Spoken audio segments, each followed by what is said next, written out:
Hello everyone and welcome to the Refresh Step where you recover yourself for the main step. I'm your host for today, tomorrow and the foreseeable future, Theodore. And I'm with the hottest battler in the UK and admin of the Battle Spirits English Wiki, Ayumu Seiki. Hello. So yeah, Ayumu, how are you doing today? Let's skip that question because I'll just be honest here. We're recording 2 episodes in a day. Oh no. Oh no, the continuity. Well, now that we have had some breaks from then, so hopefully now our mood is already better since we basically had a therapy session just now. Yeah. Go So, yeah. check out the last podcast if you haven't already. So we decided to do a second one on the same day because we want to discuss about Battle Spirits Saga. Especially since they just had released the full main set for the first booster pack, Mm-mm. and then also obviously all the starter decks, Mm-mm. and then also the comprehensive rules, which would be quite interesting to talk about. Mm-mm. Obviously, disclaimer: at least in the recording of this podcast, none of us are official judges yet. So anything we say, they can be wrong, and we're also not trying to say they're right.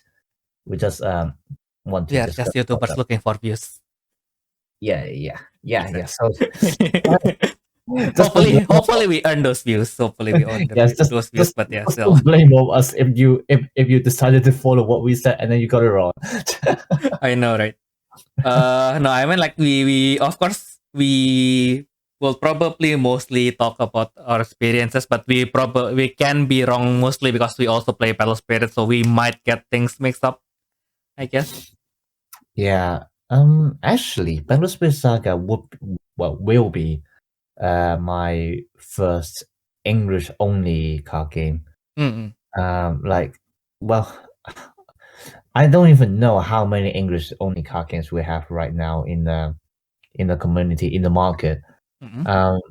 I think basically the other major, the major one is just Magic the Gathering, really. Yeah, because like all the other ones I played, either they're Japanese only or they originate from Japan anyway. Yeah, but like Battle Spirit Saga will be my first one that actually only aim at the Western audience. And like if you haven't noticed already, like a lot of the changes that they do from the original Japanese card game to Saga, is also mainly to cater to the the general rules which the other English games would use. So for example, the standardized cards is definitely one of them. And then also like some use of words is obviously also because like that's what most of the English players are used to. Yeah. But yeah, it's like they have Mulligan, they have side deck. Yes, that as well. That one is and I was quite thankful that the Mulligan is somewhat similar to what they use in Vanguard right now. So yeah, it was kind of easy to understand. It's I do find it interesting that like for the Mulligans, they decide to do that. If you don't Mulligan, you get another draw, essentially rewarding your good hand with an extra card, making it an even better hand. Exactly. But like I can see why they do that because because if you do a Mulligan, you're essentially 4 new cards actually. So I don't know. Kind of makes sense. I mean, I haven't really tested much, but so far I don't exactly see a big problem in there. Yeah, I think podcast that will be a different thing, but not right now. I think it will be more apparent once green enters the game because I think I think it kind of made sense why they don't include green in the first set because if green has that mulligan rule, it will be. I mean, like green is kind of the color that if you have enough cards you don't have to have like 10 cards in your hand. You can just use these 5 cards to kill your opponent, but you need exactly these 5 cards, right? Yeah, Mm. that's true. Yes. Well, I mean, I don't know. I can't really argue about that, really.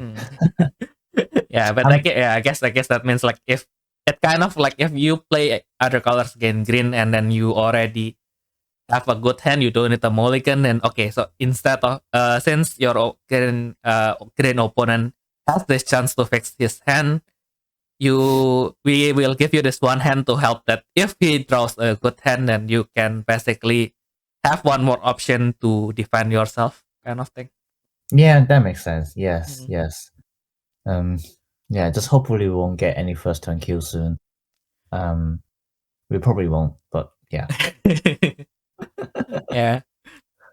Yeah, let's see. I mean, like the side tech probably will add another dimension. I mean, like one of the reason why the meta is so diverse in Battle Spirits is because we are playing with best of one, no side tech. So I guess that means you kind of can only reliably bring 1 to 2 kind of main gameplay in your deck. That's kind of like the meta kind of balances itself because kind of Gold Cloud will be will have a hard time against opponent that can defend themselves early, and then this kind of deck was probably like Amaterasu, like okay, so they probably will have a hard time if their protection cannot do anything, like if the deck plays lots of magic, and probably then that is countered by like let's say Scarlet Flame, and then Scarlet Flame, the problem is if they move too much during their first 2 turns, then they will not have enough cores to actually defend themselves. So decks that are quick enough to play at turn 2 or turn 3, like let's say like Azure Wave or the green good stuff, then they can kind of mess the display as well. And the list goes on, so it's kind of like balances itself. So let's see. I mean, like with the side tech, then maybe we can afford to bring like 1 or 2 cards that actually specifically is specifically good against certain type of decks, right? Well, in general, it just really puts the meta in a better place because, like, with Battle Spirits, like you can only have such a diverse meta because of its 15 years of history and all the cards that you can use. Obviously, with Saga, you only have 4 colors here, and well, each color only make at most 1 deck, but well, not wait, what am I saying? At most 3 decks. Sorry. And then but the thing is, if you're doing just be a 1 with no side decks, you're essentially trying to push the players to find like basically the best deck out of it. Basically, like you're creating a hierarchy among all these cards in the first set, and that obviously wouldn't be healthy at all because that means if they manage to actually realize that there is 1 deck that is superior to all the others, then the whole tournament you will only see that deck, and it will become a game where you're trying to counter a mirror match, and so it's actually very wise of them to make it BO3 with a side deck because that means this put every deck on the equal ground because it means every one of them has a chance to counter whatever decks they're facing like at the moment, and that means now the meta can potentially be like 12 decks in one tournament. So yes, I will be looking forward to seeing like how kind of the BO3 and the side deck will affect like the environment. Yes, they certainly did their homework, and I'm glad they did. Yeah, I think because I think best of 1, best of 3 is kind of like a thing, and I don't know. I mean, like for me, it's more of a preference thing. Mostly, also I am biased because I have been playing like for the last 10 years. I've been playing only exclusively best of 1 games. I played Vanguard and Battle Spirits. Both of them are exclusively best of 1 games. So yeah, it's like And like whenever I play Vanguard with best of 3, I got my opponent always win on the second and third match. So it's like I never had fun with best of 3 personally, but yeah. Let's see. Maybe Saga can prove me wrong. Maybe Saga can change my mind. I don't think it's wrong. I mean, like if I say it's preference thing, that there's nothing wrong with best of 3. It's just my preference is this one. So let's see if Saga can change that one. Yeah, well, because the other thing also that like the best of 3 would reduce kind of like the luck factor like during the tournament, because with best of 1 you got a bad hand, you're done. Yeah, so like with best of 3 is actually testing your skills more than your lucky draws, which is especially important for a game like Saga when you actually have cash prizes. So yeah, I would say it's a good idea, and I'm fully embracing that. Yeah, I mean like again, right? I mean like preference wise, because usually when my draw is bad for the rest of the day. So it's like if I don't really like best of 3, because if it's best of 1, if I have a bad draw, then I will lose, and then now I can at least do something else. But it's like best of 3, I got a bad draw, I am stuck for the next 5 minutes, and then we shuffle, and then I get another bad draw, and then I'm stuck with this for another 5 minutes. Yeah. I mean like who knows? I mean like because especially because I came from Vanguard, right? A game in which if we don't go to the really high level of play, it's like luck is kind of everything. At least culturally. I mean like gameplay wise, I think some people already figured out, okay, so maybe you can minimize your luck this way. But I mean like culturally we see Vanguard more of like it's a fun game because the luck factor actually can help you to win, right? Yeah. So it's kind of like, and then when we have this kind of discussion, usually in the end what we concluded is it is never as important for you to be lucky. It is more important for your opponent to be unlucky. Yeah, basically, yeah. Actually, I still remember this one game in Battle Spirits where like I actually break my hand with all the like Crossfire and above Ice Princess, but my opponent was even worse because he had 3 web rolls in his hand. And I won that game for whatever reason. I know, right? That is why bluffing is important. Never throw your game. But actually the Saga has a concede rule because we don't have that in Battle Spirits actually, right? Sorry, what? I mean like concede rule. So basically to drop the match before it ended. Oh, right. Yes. Yeah, because I don't know, it just it might be a thing of sportsmanship, really.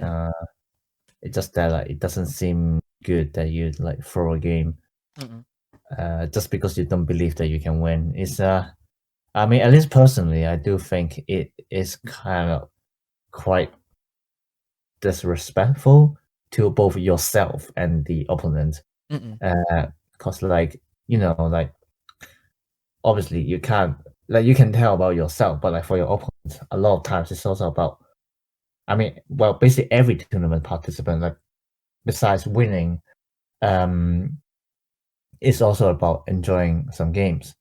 So if you always just throw your matches because you think you can win, it's also less enjoyable for the opponent because they want to win, but they also want to play a game. So I can see why like they didn't have that in the Japanese rules, especially when like the Japanese do focus on what's the word, courtesy more than anything else. But yeah, again, now that Saga is actually being promoted as like a competitive card game with cash prizes, but with this rule is kind of reasonable, and obviously because like the Western world would have like a different view on this, especially since they got used to it, right? At least Pokemon anyway. especially since like Pokemon has a time limit, which I'm sure they probably will have that with Saga as well. But yeah, because Pokemon has like a time limit, but you still have to do best of 3. So a lot of times, what I saw is that if like the player thinks that he can't win, he just throw it and hope for like a better hand next game. Yeah, which is fair. yeah. When you put it that way, it's kind of fair. I forgot about that you are playing a best of 3 with the time limit. I was like, Actually, that's another important thing because if you know you're losing anyway, you don't want to show your weakness anymore by showing more cards to your opponent. Yeah. So you might as well throw the game before you refill your whole deck, basically. Yeah. That was actually what I wanted to bring up. Either player can concede the game at any time. The player who concedes loses the game, and their opponent wins the game immediately without the need for further gameplay management. Yeah. Because if you imagine if you accidentally said something that is not first and your opponent concedes. Thank goodness. I bet it would be really funny if they release a meme card to say that your opponent can't concede. I know, an interruptive effect. Oh my god! No, don't do that. But like in BS mostly we don't have that. So, and I generally even in casual match usually I don't want. I feel like I cannot concede mostly because lately I've only been playing to help my friends to practice for the championship. So it's more like if I can concede now. I know the results. I will die this turn, but it's more like okay. So they are. I am trying to help them. I want them to prepare, so I will let them do their combo so they can kind of get the feel of the combo live. So yeah. So like if I just interrupted them and okay, so sorry, I know I lose. Let's play the next game. Then they will even though they win, they will probably not understand why they win in the first place, right? Yeah. Like sometimes we always try to put ourselves in put them in our shoes. So it's like instead of putting ourselves in their shoes, right? So it's like okay, so if I have like a felt like that, then I will definitely die. But they probably will not understand that, and then like sometimes there is like the condition in which the player is still new, and then there's a card that if that card attacks first, then you cannot use anything. But because they don't understand, they have other cards that can give them advantage, and then they attack with that one first, right? And then now you can defend yourself. Yeah. And it's also the thing that like while you know that you're breaking, your opponent doesn't. So in their mind, they're still practicing as if they were carefully playing the game because they never know what's in your hand. And like also like by continuing the game, they will understand when to notice that the opponent actually has a bad hand. Yeah, so I think it's still really important, like especially in practice matches, that you don't just throw your game because it's supposed to be a practice, and you should play the whole game through to get the full experience, so you know what would happen in the actual tournament. I just think like a lot of people don't understand that, but here we go. Yeah, I guess. But anyway, back to Saga. And then I think it's also like interesting that I think it's not interesting. It's good that they actually put this conceding rule on paper. I don't think we have this in Vanguard, so it's like that's also like the problem is same like with the time limit, right? Because in Indonesia, if you pass the time limit, basically we have the last turn, but previously it's just a double loss, and then the double loss is really punishing to your overall points in the tournament. Like nobody wants this, right? So it's more like sometimes you just okay. So if I lose this match, I only have like X1, right? So I still have chance to get into the top 8 anyway. So sometimes I can consider like okay. So I can either wait for my opponent to throw the match, or okay, so I will be the bigger guy. I will throw the match so you can win. hopefully that guy will win more, so they will bring our point up, and then but it is actually not a lot in Vanguard. It's considered unsportsmanship like conduct, because it's you kind of manipulating the match with means that are outside of the game itself, right? It would literally be the same with a double loss. You drag the game just so I mean, like, it will get some worse points. Yeah, like it's usually just like a gentleman agreement, right? So we try not to let the judge know, but if the judge know, then actually it's kind of illegal to kind of like, I lost. I mean, like, if you say I lost, and then if the judge know, then they can disagree with you. Bruh. Yeah. Bruh. This is actually bruh. It's like, you don't let me live, you don't let me die. Exactly. But sometimes if I spite that person, then I will just let's try to play the game. then you will know then whether I'm actually hostile towards that person or not by how I play the game. Like, if I consciously said no, I think I can still try to win this thing.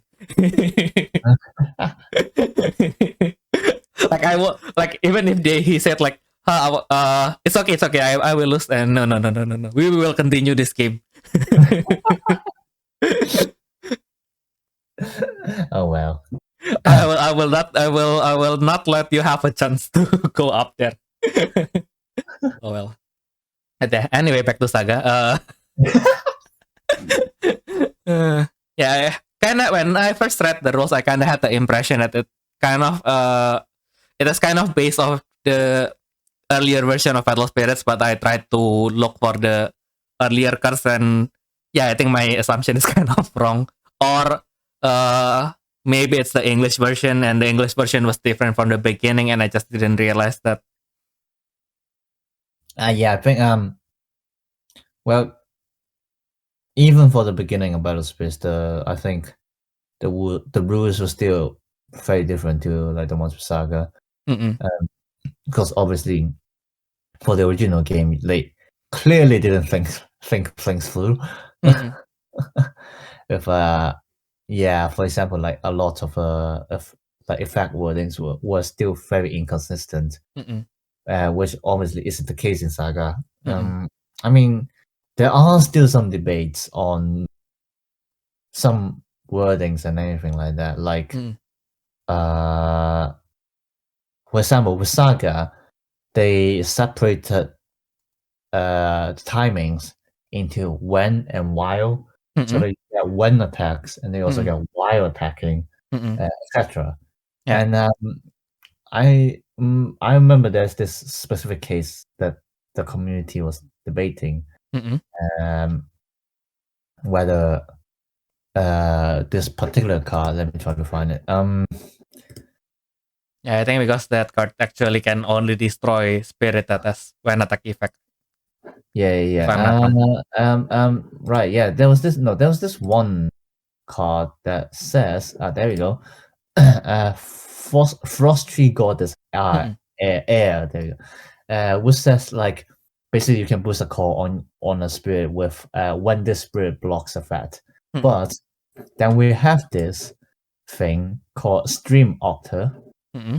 Says while it's blocking, it gets 3000 BP. And like for quite a while they were thinking that they literally make Stream Otter a shit card because now it can't get any support from cards like air. But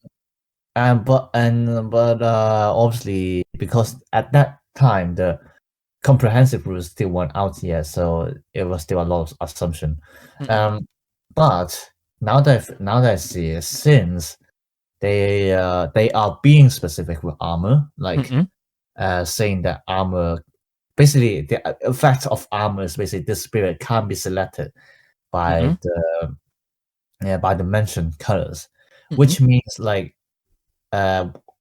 effects like confront or curse or like area of effects, basically just like targeting everything on the field, because these effects don't use the specific word select. They can get through armor. Yeah. So if this is how precise Bandai is going for with their wordings, then I would also suspect that Stream Otter, which use while the spirit is blocking, can't gain a call from air, which targets when the spirit blocks. So the otter, poor otter. So the otter is just abandoned. Yeah, but like, hopefully, they will obviously try to release some effects that can support cards like Otter, which also can be interesting because obviously they're trying to do when the spirit blocks and while the spirit blocks because of the kind of time duration of these effects. So if they insist, they can really make two separate decks. Like one focusing on when this spirit blocks, and then the other one focusing on while this spirit blocks. Like it's a kind of give more diversity to the effects, which can be quite interesting, and I'm looking forward to it. And also, another thing about effects is that with Saga, technically you now have the status which is below level 1. It's not level 0, mind you. It just basically the situation is insufficient cause for level 1. And it's just very interesting because and I understand why they do that, because with Saga, the rule is that if a spirit has insufficient cause to be at level 1, it's still treated as the destruction, which is different to the original game, which put it as depletion now. So that means so like basically before the comprehensive rules are out, and actually not even the comprehensive rules has mentioned this, but well, I'm just trusting our level 1 judges now, who said that they got the confirmation that because of the rules insufficient cause for level 1, basically that means when they have 0 cause, they're not 1 or above, obviously. So if like kind of the destroy effects that they have has a level indicator, then they can't activate it if their cores are removed. And that would also explains why some spirits the destruction effect has no level indicators. Now, for example, Norman God, which would be a really good card. Well, which is a really good card because it has a when destroyed by opponent effect with no level indicators, and the effect is draw 3 cards and place 3 cards from the void into your reserve. And that means like however your opponent try to remove it, you're drawing 3 cards and you're gaining 3 cards in a white deck. Yeah, I'm loving Norman God. Like I honestly think it's one of the best machine beasts in the game. Yeah. And I also I also used to have this card in my deck when I was still not a very good battler. So it's finally time to get a revenge on when you are using Norman God and it was not as good. It wasn't. It wasn't bad. It's just wasn't bad. It's just me not being able to play the game properly. I see. Yeah. Actually, even at this point, I still haven't actually has a full white deck yet in Battle Spirits. I mean, the most I have is half white, like Heroes Amaterasu, but not a full white one. Yeah, it just doesn't exactly fit my style. I see. Yeah. But yeah, I kind of wanted, now that you mention it, I kind of wanted that guy as well, because one of my favorite white card, Fanatic Elk, is actually included as a starter deck card. So yeah, I might touch white in that sense then. Right. Which one is it? Fanatec Elk. But what? The Fanatec Elk, the avatar for Artemis. Fanatec Elk. Yeah, Fanatec Elk. I was actually the rebel. Wait, what? I can see why. Yes, Elk is a Yeah. very beautiful card. I also agree with that. Yeah. Like, Like even the original card is like, yeah, it's kind of good, but yeah, when like once Atenea is out, it's like, yeah, Atenea is better. Yeah. Yeah. Yeah, it's like interesting how they can make a mechanical beast look so holy and angelic, literally, because it has wings. But yeah, I think that's and then it's basically something that is not dragon, not a knight, so that's why I really love Battle Spirits. Yeah, exactly. Yeah, and I suppose it's also really good for you because Elk will basically be the main finisher for the white color right now. Because I do think not even Dinah, Serum Dinah, the mecha extra, is even as good as a finisher because even though it's more aggressive. Because I understand kind of like the importance of having like unblockable effect and actually also remain on field, but because Burst War or in this game Absolute Ice Shield already exists in the game, it's like for the white color, which is supposed to be slow and defensive, it just doesn't sit me well when you have such an aggressive card, and then like you would just get stopped by one Absolute Ice Shield, and then you just lose all your blockers. Because literally you can like the opponent can bait you with attacking like 4 of your spirits before they actually activate the Absolute Ice Shield, and then and then like, unless you have suppression, like the magic card, you would literally have no blockers to do anything, or well, one since you're going for 5 attacks. But yeah, you get what I mean. So yeah, well, for Dinah, it has its potential, especially since it's giving like the unblockable effect to like the other spirits as well. But for now, when Mecha doesn't have a lot of support, because like literally most of the things focus on Machine Beast, I just don't think it's that much of a good card to use for now. Yeah. Yeah, time to make sure that it is as cheap as possible so we can keep for when mecha is actually supported. Yeah, I do hope that they will continue with the mecha support because a lot of the mecha cards are also very beautiful. Oh, definitely.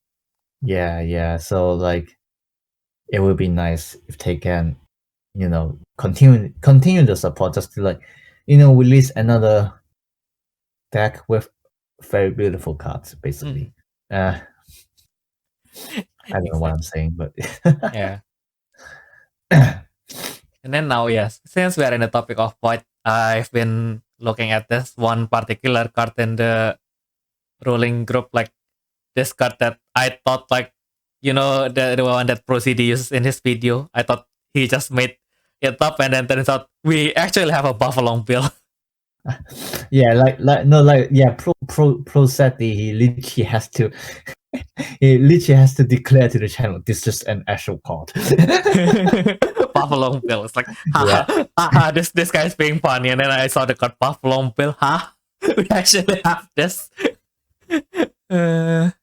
Yeah, for now, I don't really see much use of it because it is very high cost. Yeah. But again, the potential is there, obviously. I mean, that's what made Enterprise very dangerous in the original game. So yeah, I don't know. Buffalo Bill. At least for my own list, I don't use it because my own list is still very defensive. Basically just trying to stall with Elk, spamming absolute ice shield, so you can't spam me. Mm-mm. And then like just like burn all 5 lives by the end of the step, and then Yeah. done with it. Yeah. Yeah. So I don't know. Yeah, I mean like the one that people are being concerned about is basically because buff long build during your attack step, all your spirits when the spirit blocks effect, it can also activate when they are attacking, right? But what will happen if buff long build attacks at 3 costs, with 3 costs on it, and then you have the Heaven Piercing Castle at level 2, in which when the spirit blocks effect attacks, you can put up to 2 cores from your trash onto it. Okay, so not even with 3 cores. So it's at level 2 with 2 cores, and then you put 2 cores from your trash to it, and it becomes level 3. Well, I think since effects activate simultaneously, it should be able to activate the effect as one attack. But that's a good question. We can leave it to the community later. Yeah, I think because now they are still pretty much divided. So let's see how it actually. Because I think in Battle Spirits we always have this conundrum of, okay, so now this effect is available. So previously these effects are kind of on the standby, but it will never be activated. But now that the condition is somewhat made available, then now you can activate it. One of them is basically because the level increases. Okay, so this one attack effect that activates at level 2. Because the core on the spirit increases, it gains a level. So now you can activate it. That is quite easy to understand. But this one is, I think it's really rare even in Battle Spirit. So I don't know how to process this. I think last time we do that with Enterprise, right? After that, they just made everything activates when the spirit attacks or blocks. Basically, yeah. I mean, like, how often do you? I think right now in Battle Spirits, in the Battle Spirits itself, I think one of the most satisfying thing is if you can actually activate a when block effect, right? Yeah, that's true. I mean, like it activates that rarely, then that they actually activating, not actually gaining any advantage, just activating. When the spirit blocks, the spirit gains 3000 BP. It's like I actually got to activate this effect for once. Well, for me, it's more because like these effects became when block because they are supposedly more dangerous. That's why you can only activate passively. Plus, there's a flash window before that. So it just makes you feel more powerful when like it's like it's like breaking a limitation, as that allows you to be more intimidating to the opponent, which is also one reason why I really love the Enterprise from the original game, because it's basically one blocks, burn 2 lives, and now you're telling me you can do it on attack. Whoa! Mind blown. Yeah.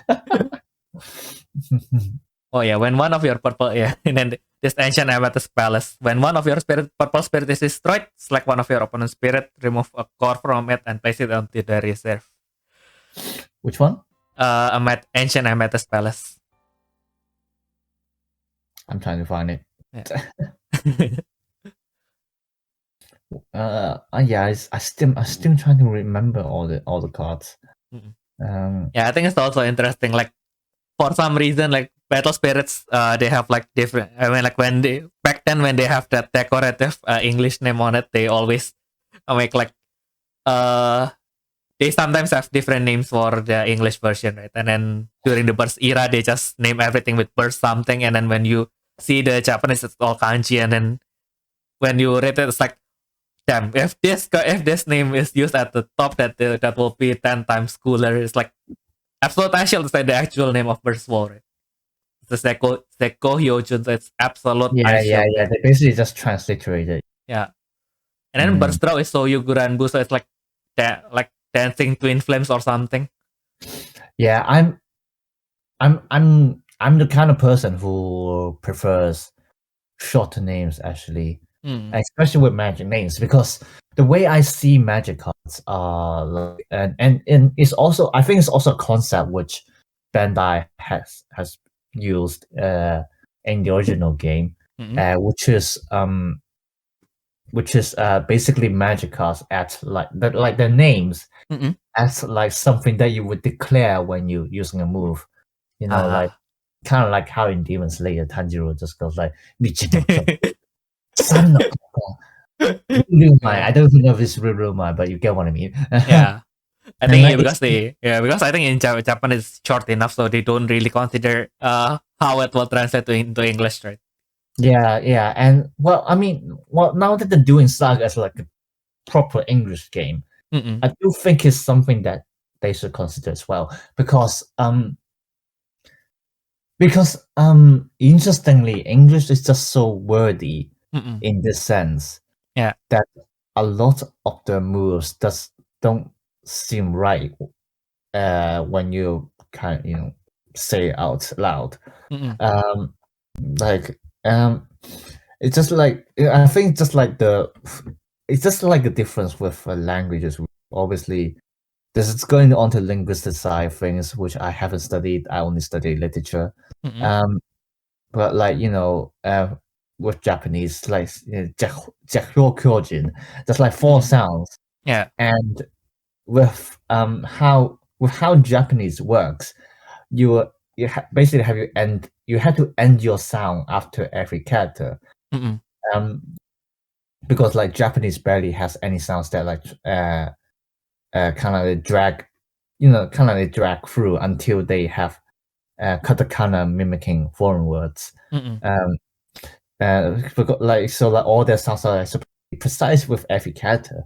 But with English words, the English language in general, like a lot of the sounds you're supposed to drag them. Like the word general is like already one of them. And that's supposed to sound long, or like even sheet and shit. One of the most basic words when you're trying to learn English. Yeah. Stuff like that, and like it just make them sound less intimidating, because like it's like a thing of imagination. Like when you're shouting a move name, it basically means you're attacking. And when you're attacking, you're supposed to be quick. That's the basic form of fight. That's the basic rules of fighting. You have to be quick so that you can catch your opponent surprise. So if you're trying to shout absolute ice shield, like that was like 1 to 2 seconds, and that 1 to 2 seconds your opponent could do something else already. Exactly. So I mean all of those stuff, it was just I guess you could just say it was just a personal complaint. But yeah, this like, so that's why I think they can really think about like how to name the cards. I'll just say ice. Nice. you know the funny thing is, now that I try to shorten it, the word AES, so if we just use AES, I think it's the way they say ice, like the actual ice in Malay. Okay, that'll be interesting. Yes. It's let's so translate.google.com, and then we translate from English to Malay, because it doesn't work to Indonesian, because in Indonesian we call it S, so AS. Okay. So ES, but with, let's see, ice is ice. AES, yeah. That is a nice coincidence there. Yeah.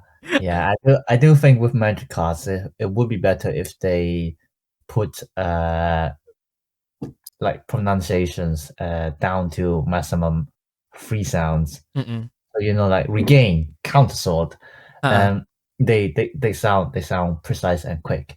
But like absolute ice shield, angelic pressure, ascension zero, it just That doesn't sound as good, you know. Uh-uh. Yeah, imagine if you play the English game and then you need to play now the promised time has come, Ikari Shinji-kun. This time I'll definitely make you happy.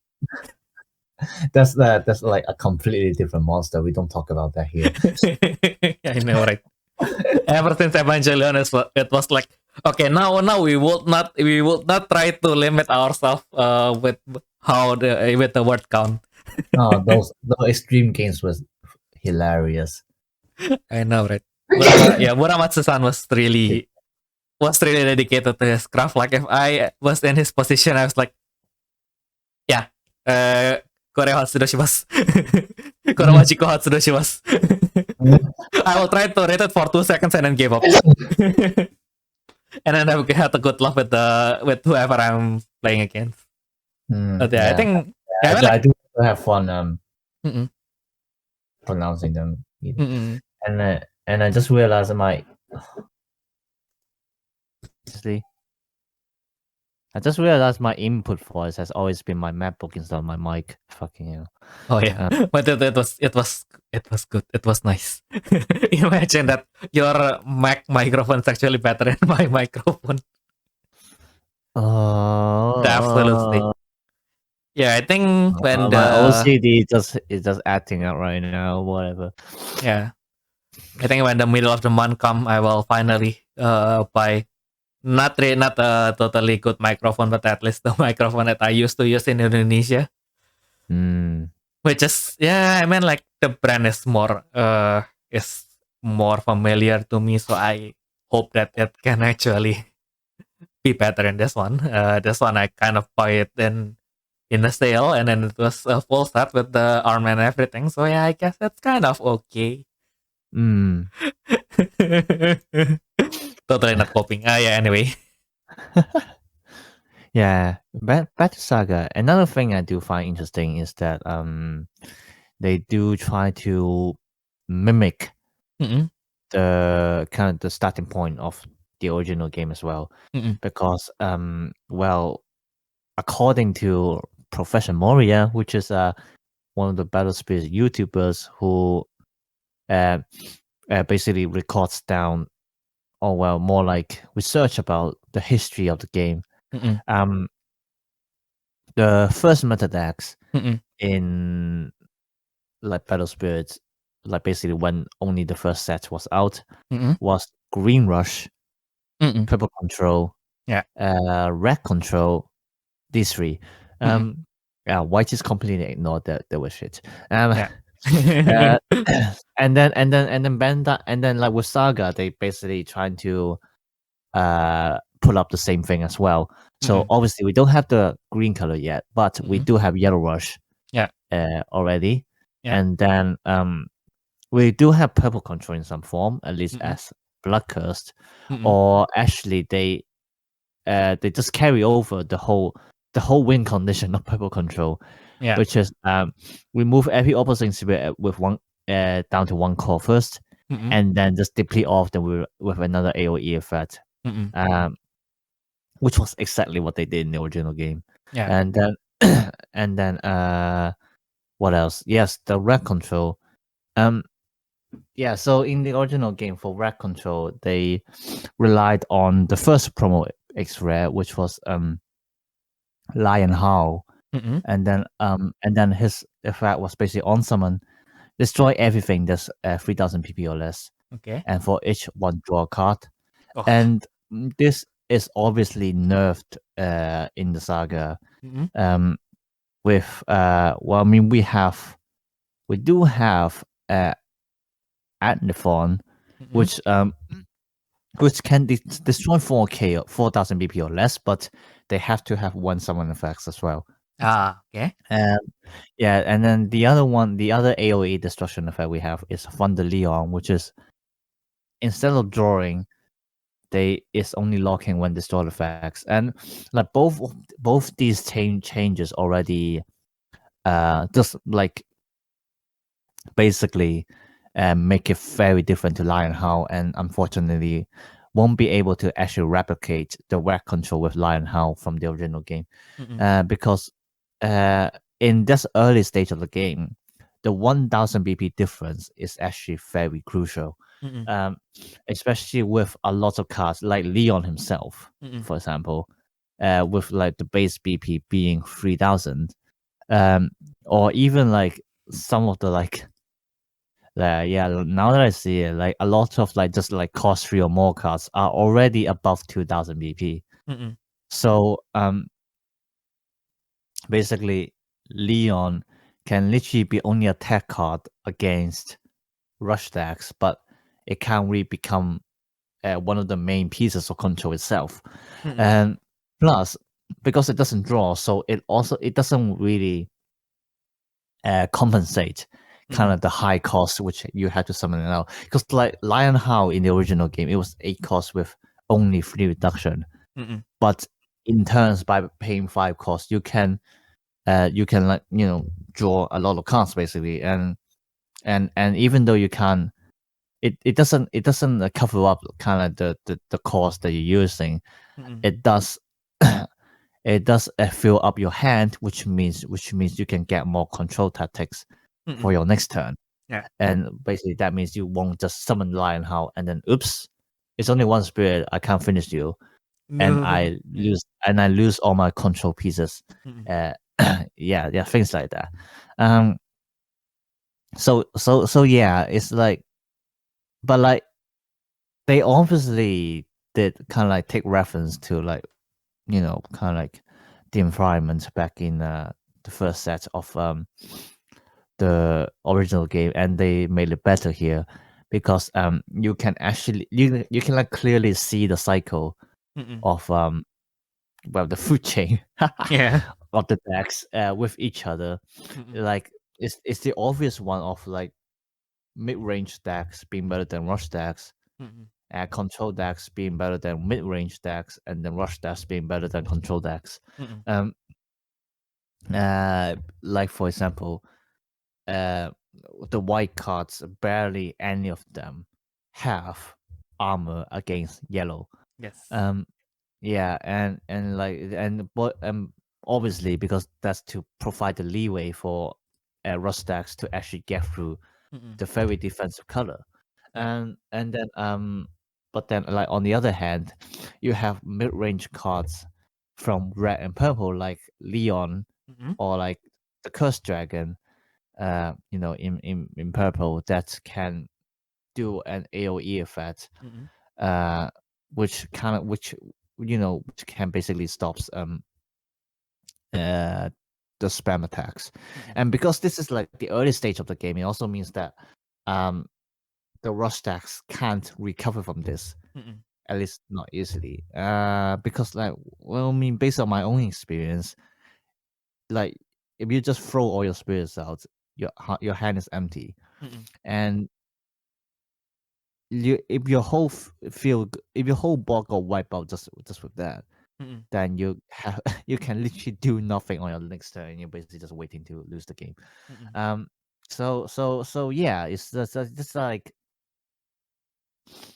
like they really made a good and obvious cycle within the first set, just like to make sure that every deck has its chance to be used in the tournament. And obviously along with the BO3 and side deck rules, it just makes the game more balanced than ever, really. That's certainly something to look forward to. I have a pet peeve with their set numbering, actually. I mean, but this is just a preference stuff, right? Because in BS we have like this knit numbering in which they are ordered by color, and then the cost, and then the cost, right? And then the extra will be divided with their own numbering.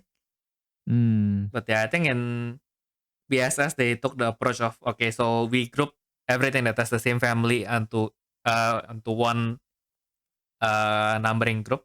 It's like I think the first 10 cards are all no, not the first 10 even. The first 7 cards in BSS 01 are Astral Dragons, and the rest are not Astral Dragons. So it's still kind of made sense, but yeah, it's just I see what you mean. Yes. Now that you mention it, I do also wonder how do they exactly order the cards, because like it doesn't look like in a specific pattern. Yeah. Like it's not by cost, it's not by name, Yeah. and it's not by the initial, like not by the level and PP as well. So are they just being random or? Yeah, I think aside from the family, I think it's quiet. There's no real pattern there. Or maybe if we go a little bit nerdy on it, maybe it has something to do with the flavor text. But now I am looking at the cards from the Bandai TCG Plus application, and then it's really small. I hope they add a zoom feature real soon.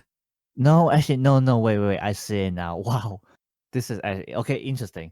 So, first of all, as you said, they separate it into families. Yeah.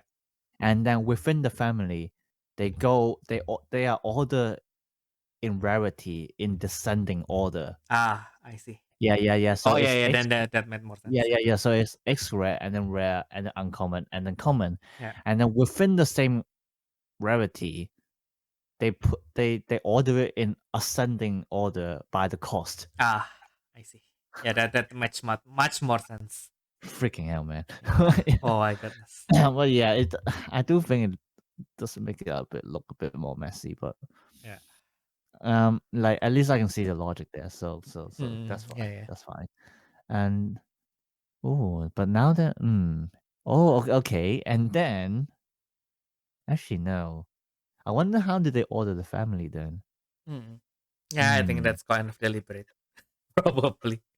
Kind of based on popularity. Of course, Star Dragon will be the first. No, it just feels like doing math right now. You know, like I want to see the pattern. I want to make out the pattern there. Yeah, you are making me question who is the computer scientist here. But anyway. Lamau. Anyway, I think it's a good time for us to leave before we take more of your time. So yeah, thank you Wow. everyone for I listening. even said anything. Yeah. Yeah, I barely said anything, and it's actually end time now. But yeah, I guess that means we still have lots of things we want to talk about on Saga, with a lot of things we still interested in even before the game starts. So yeah, you can expect us to talk more about them in the future episodes. And yeah, if you have anything you want to ask, whether it is about Battle Spirit Saga, about life in general, we might not be able to answer everything, but you can always ask us a question in our email, the refreshtechpodcast@gmail.com. Yeah, you can just direct it to me, to Ayumu, or to both of us. So yeah, it's all free game. I think that's all for today. So we hope that you guys had a nice week going forward, and we'll see you all in the next turn. Bye bye. Bye bye. Bye.